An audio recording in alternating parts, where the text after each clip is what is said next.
Hey folks, I'm here in Aruba for a couple of days, and today we're going to do the wreck of the Antilla and a reef. Let's check it out. I was in Aruba for a few days, and I had to check out a couple of wrecks, like the Antilla. I was staying in the Moomba Beach area and decided to use the local dive shop. The boat left from the Hatakurari Pier and took a short ride north to the wreck, which lies just off the Trestrapi Beach in Malmont. I was hoping the double rainbow was a sign of good luck. This video is a bit longer than most of my videos, but she is one of the biggest wrecks in all of the Caribbean. I know there are a ton of videos on this popular site, but stick with me. This video not only has a virtual diver to show you where you are on the wreck, but detailed history on the wreck and some important information about diving in Aruba. We moored just south of the starboard stern.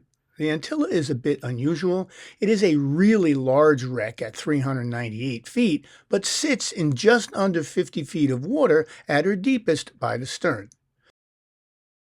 During my short stay, visibility was pretty poor. There was a steady wind gusting up to 30 miles an hour, lots of chop, hence the less than optimal visibility. Additionally, the dive boat had no camera table or place for me to put my big rig. My apologies for the rookie mistake, but I didn't notice the spots on the lens until well into the dive. Remember that lesson.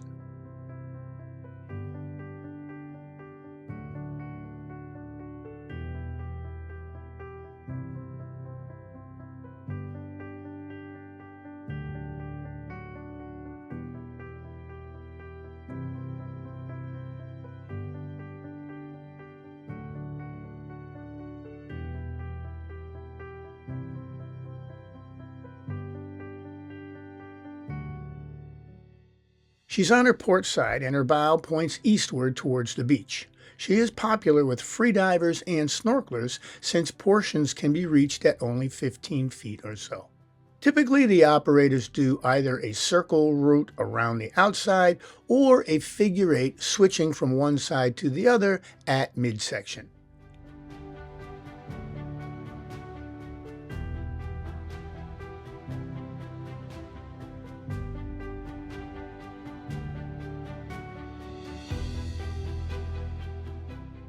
While there is some penetration possible, I would not recommend it. She's really deteriorated, and I would stick to swim-throughs or larger holds near the stern. The bow, as you will see, has really flattened out along the keel. Only go inside if you have the necessary experience and training.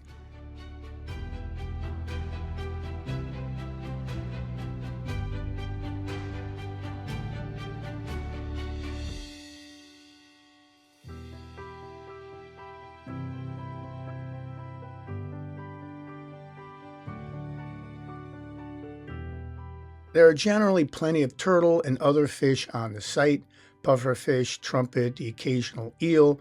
She's covered in tube sponges, and if off the wreck, you can find garden eels or rays in the sand.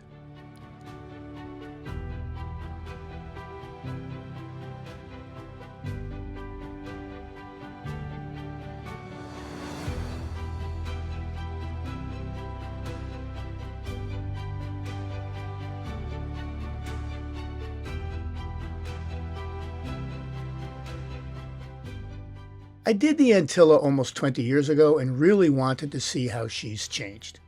As mentioned, she's deteriorated a lot. Her keel has flattened by the bow, her midsection is even more busted up, and both stern and bow sections are collapsing due to metal fatigue, rust, and storm damage. The drawing on the lower left is as close as I could get to represent her current condition.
The dive lasted about 45 minutes, during which I saw several hawksbill turtles of varying sizes.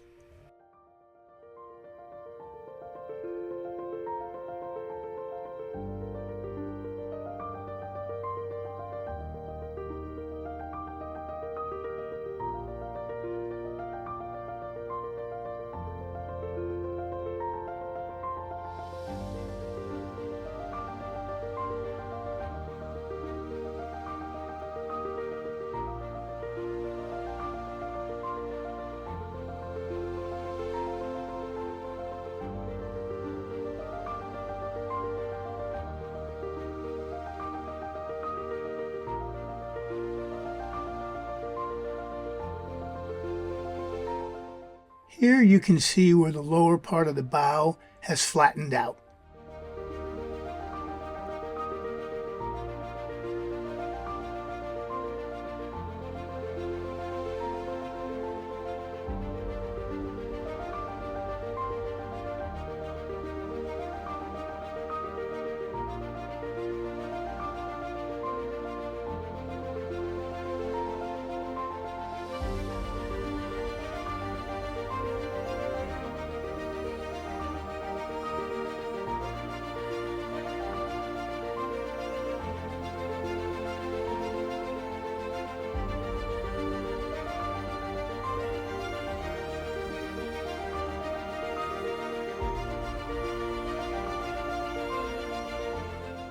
This video is taken with an iPhone 16 Pro using a DiveVolk C-Touch 4 Platinum housing.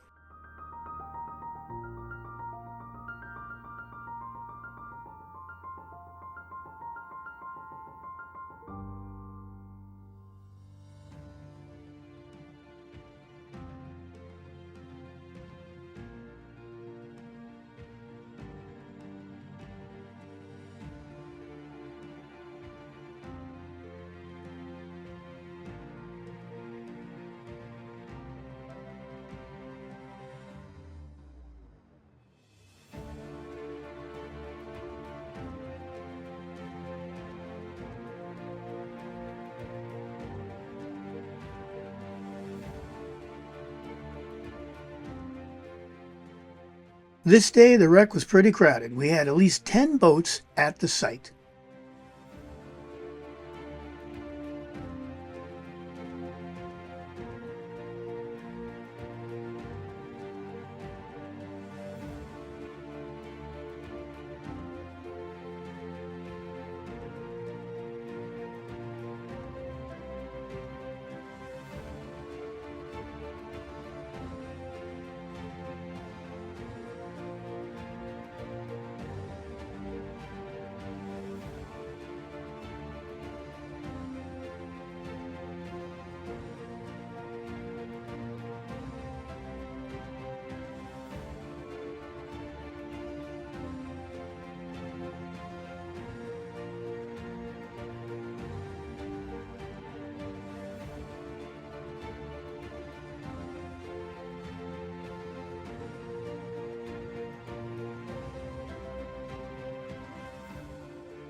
The Antilla had a short but colorful history. However, much of that story, as told by some dive masters, is wrong. She was built and launched in Hamburg, Germany, along with two sister ships, the Orizaba and the Arauca, in 1939. She was named after a town in eastern Cuba. She made her maiden voyage on July 1st, 1939. Her trip had some technical difficulties with the propulsion system, but she made it to Curacao. On August 9th, she left for Galveston, Texas, loading up 3,000 tons of sulfur for a return trip to Germany. In late August, she received a coded message, Esberger, instructing the captain, Ferdinand Schmidt, to unseal direct orders to avoid main shipping lanes, with a follow-up coded message to alter the ship's name and appearance, and only communicate in code and return to Germany as soon as possible. Antilla left Galveston to port at Cartagena in Colombia. On her way home, she received another coded message that all German ships unable to reach a German harbor within 4 days should seek refuge in neutral ports. History moves on. On September 1st, Germany invaded Poland. With the Wilhelmshaven harbor crowded with other German merchant ships, the captain and 3 other German vessels headed for Aruba. She offloaded her cargo of sulfur in San Nicolas in the southern part of Aruba in October, and then anchored in Malmock Bay. British and French Navy had blocked any German ships from leaving.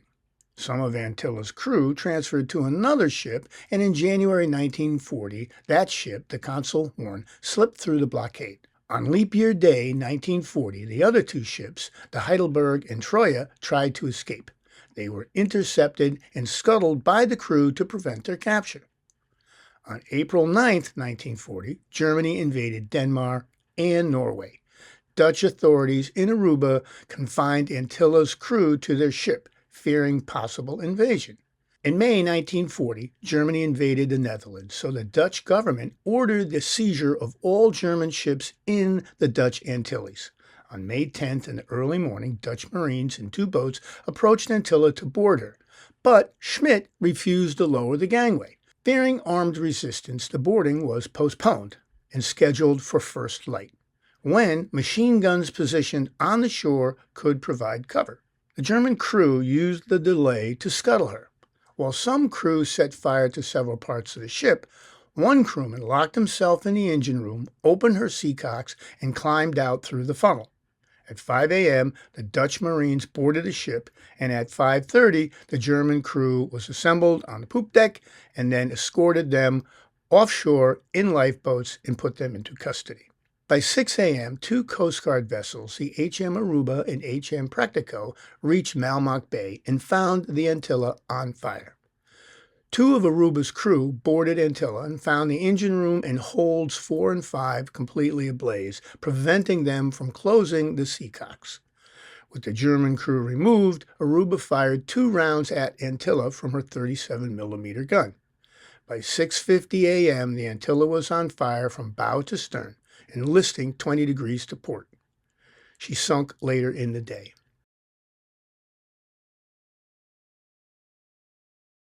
There are several myths about the Antilla and her sinking.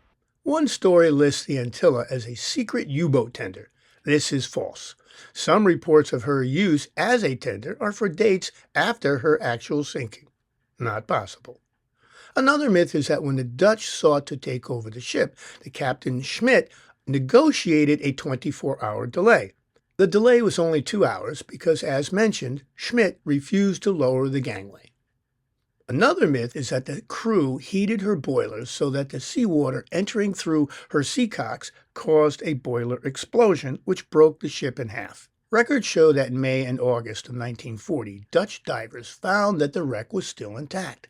It was not until 1953-54 that it was found to have broken in half, caused most likely by storm damage from Hurricane Dog in 1950, Hurricane Fox in 1952, and certainly major hurricanes of Hazel and Janet in 1954 and 55 didn't help. The last myth is that Captain Schmidt of the Antilla spent the war in a prison camp on Bonaire, and after the war bought the camp to build the Divi Flamingo Hotel.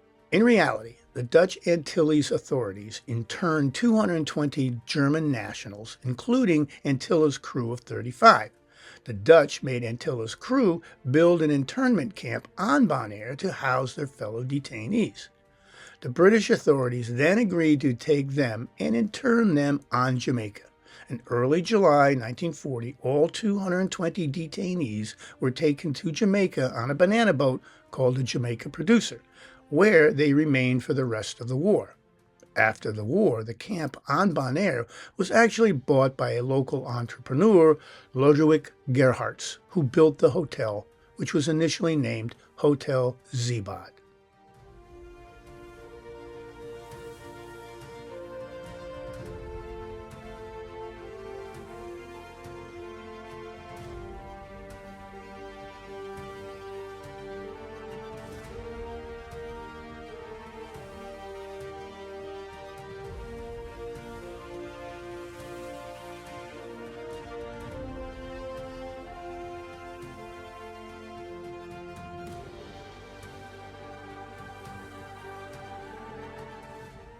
While there can be a strong current here, on this day it was minimal.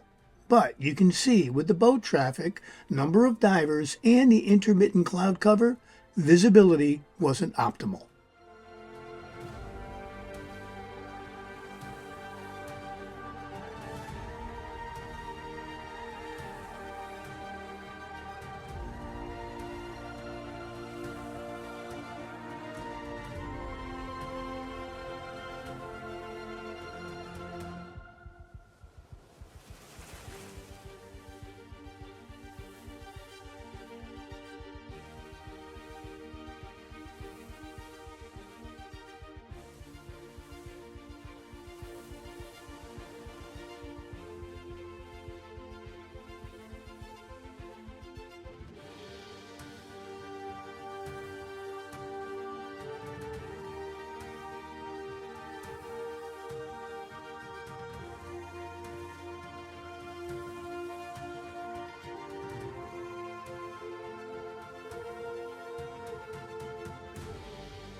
Things to know.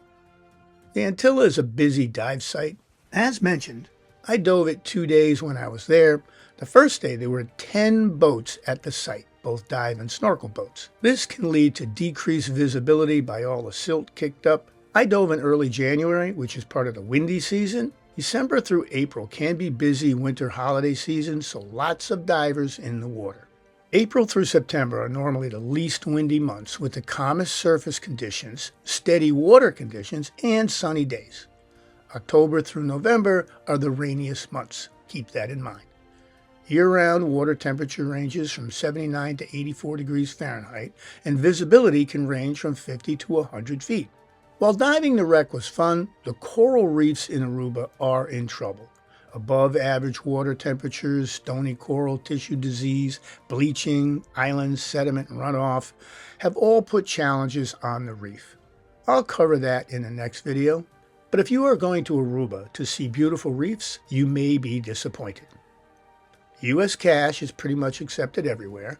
Make sure you fill out the Aruban Embarkation and Debarkation, the ED card, which is required to enter the country. Tap water is drinkable, and most folks speak English. Do watch for the true 360 version where you get to control what you want to watch and how. Well, I hope you found this informative. As always, my friends, stay safe in your dive adventures.